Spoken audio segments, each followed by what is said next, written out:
Emma Fryer, welcome. Thank you, Gary. How are you? Thank you for bringing me to this dungeon somewhere in the United Kingdom. I thought you would like it. Do. Yes. Where are We are in the corner of sort of Northumberland and County Durham, near the Derwent Reservoir. So the end of the Derwent Reservoir. We're at the Lord Crewe Arms Hotel, Blanchland, and we're in the Crypt Bar. And the Lord Crewe Arms is, I think, nearly 1,000 years old, about 900 years old. So it's been around for a while. And when you go to these places, they're like living museums, really, aren't they? It is a bit, yes. It's certainly, I think it was for its first 400 years or so. It was essentially the hospitality part of Blanchland Abbey. And then in the dissolution of the monasteries, I think it may have changed hands a few times, maybe a few dozen times. And now it's owned, I think, by the Lord Crewe Trust.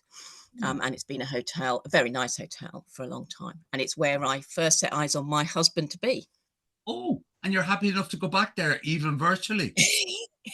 It is, although I only saw him from behind. Okay. Listen, there's so many questions that Let's not go there. Has he turned around? He's turned around since, yeah. Apparently he saw me from the front, but I saw him from behind, and apparently it was a day after his birthday and he was extremely hungover.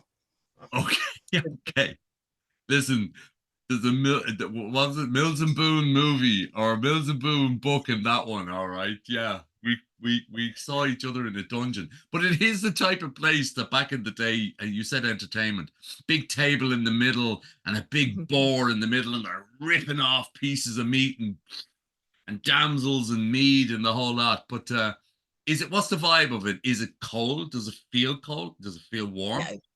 No, it's warm. I mean, I'm assuming it would have been used as storage in the past, the cellar bar, but it's a lovely space, and it is, it's warm, it's cozy, and very, very atmospheric.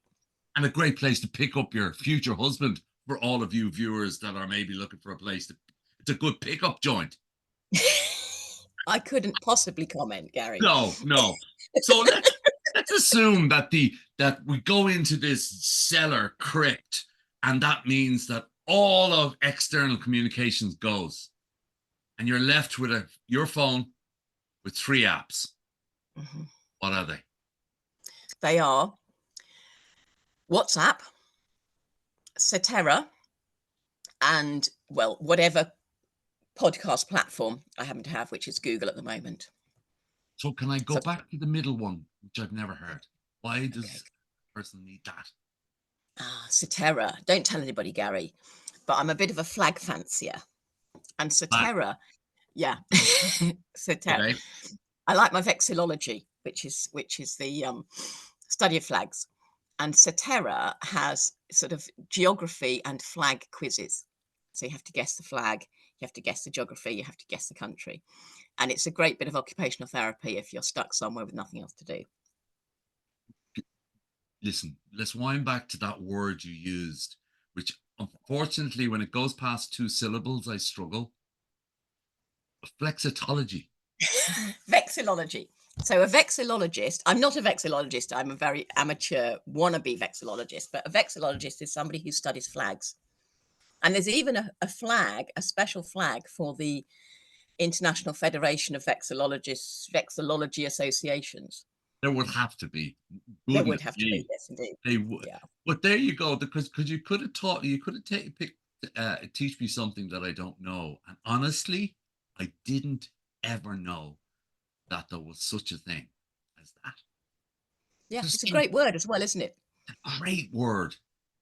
My mother would have loved that word. She would have broken it down, and she would have told me all about the Latin background to it. And flags are an interesting thing. I was in the United Arab Emirates not too long ago, and I said to my host, I said, next time I come back, I'm going to supply flags to this nation, because there are hundreds of thousands of their national flags everywhere.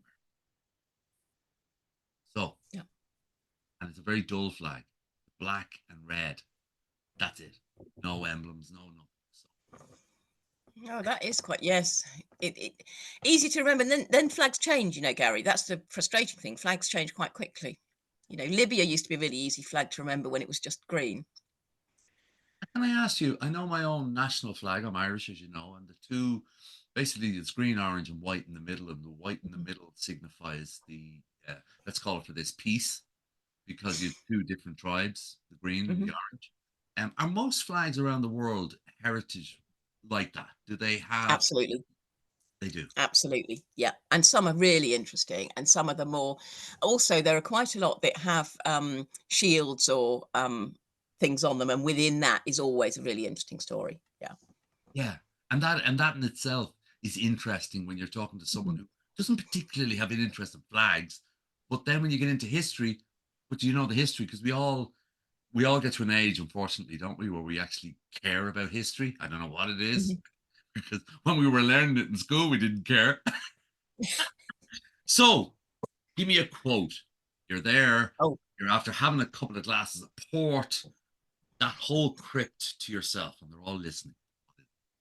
well, it's a very suitable quote. I do like quotes, so it's difficult to choose one. It's a very suitable quote for the environment. It is Cucullus non fecit monachum, which is Latin for the cowl doth not make the monk. And it's from, I think it was said by Feste in Twelfth Night, Shakespeare's Twelfth Night. But I Wow. think it's a very insightful quote. Let's think about it. The carol does not The make cowl does not make, so the clothes doesn't make who you are. What you're wearing, your appearance is not everything. probably Mm, way more relevant in 2024 than at any other time in our yeah, human existence. yeah. So yeah, That's so I'm interesting. interested in the substance and not the you know the frilly outside. That's Really, really what I think that boils down to. because once I heard feck it in there, I thought there was an Irish action. Oh no, maybe it's a bad choice then, Gary. Yeah, no, Yeah, I said, okay, this is gonna have a yeah, big paddy whackery yeah, thing in the back of it. yeah. But no, it's Latin. No, no, And you Latin. said it with such natural. What do you speak any languages? Just Not really. No, I speak French. I speak very not very good German, but I can get around, and I've got a smattering of sort of botanical Latin. So I'm quite good at Latin if it's to do with trees. and did you learn that in school or did you just pick that up? No, no, no. That was my that was actually my second first degree, if that makes sense. So I did English literature first time round, and then I thought I wish I'd been a scientist. So I went back 10 years later and did an environmental science degree.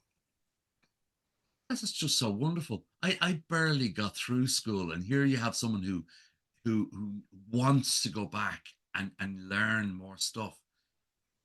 Give me the term that's called similar to the flags for someone who Mhm. loves trees. Who loves what? Sorry, Trees. trees. Oh, it is a dendrologist. Do you know what we should do in the future? I We think should it have is. I hope I'm not wrong. We'll see. I'm sure everyone will tell me if no. I am. I But anyway, I think know, it's but dendrologist. you know what we should do? We should actually have you on Mastermind, Mhm. No, and I no, hate it. and it yeah, and it should be question should be on words that have more than two syllables.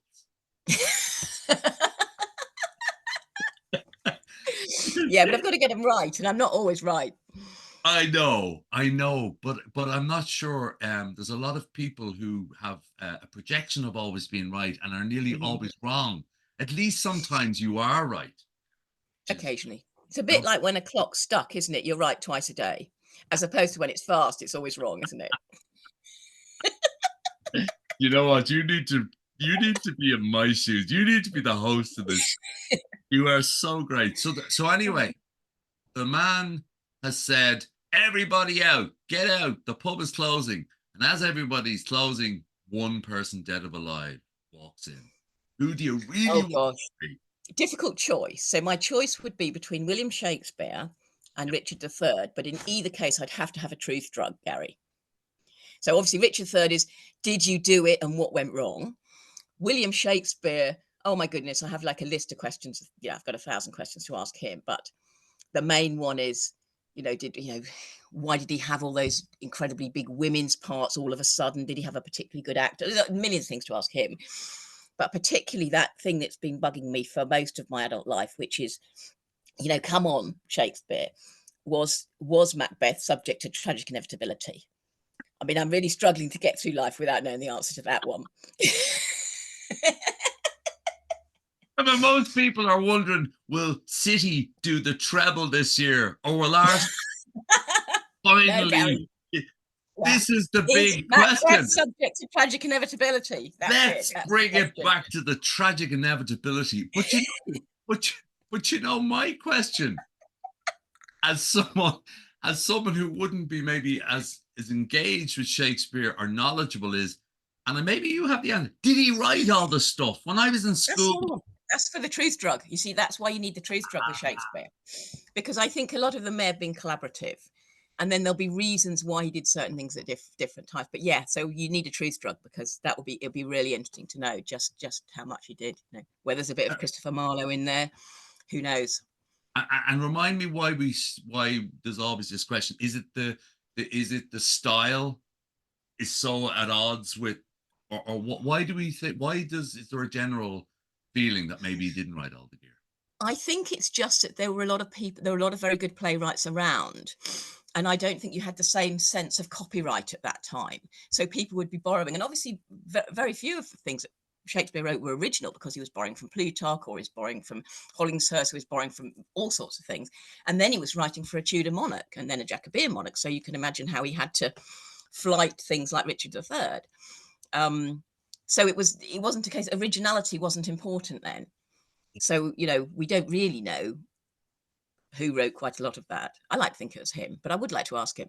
Yeah, and you know, as you speak, and I think there's a wonderful movie I watched a couple of years ago, and it was about the life of Mozart. Oh, Amadeus. Amadeus. Oh, And superb. it was superb because it was giving you the insights of, you know, to your point, he needed somebody to pay him. He needed somebody to pay him, and then you had this Dark Lord type guy who was so, um, Salieri. yeah, he was so sort of envious of the other guy that he basically accelerated his demise and took all his ideas. So you could imagine the skullduggery Mm, that was going you on. could. Yeah. On the other hand, we don't really know about, you know, Salieri's not the music I play. I play Mozart. So he obviously didn't succeed all that well, maybe at the time. No, no. And Mm, maybe, you know, we always need to be mindful. Maybe it made for a better movie by yeah. having this good indeed. Yeah. Yes, exactly. Emma Fryer, genuinely, it has been my pleasure to be in a dungeon where you met where you met your husband. And I'm going to look back at this video and have to have a dictionary of thesaurus and other word helpers, because it genuinely has been so much fun. Thank you. Thank you. It's been an absolute pleasure, Garry. Thank you so much.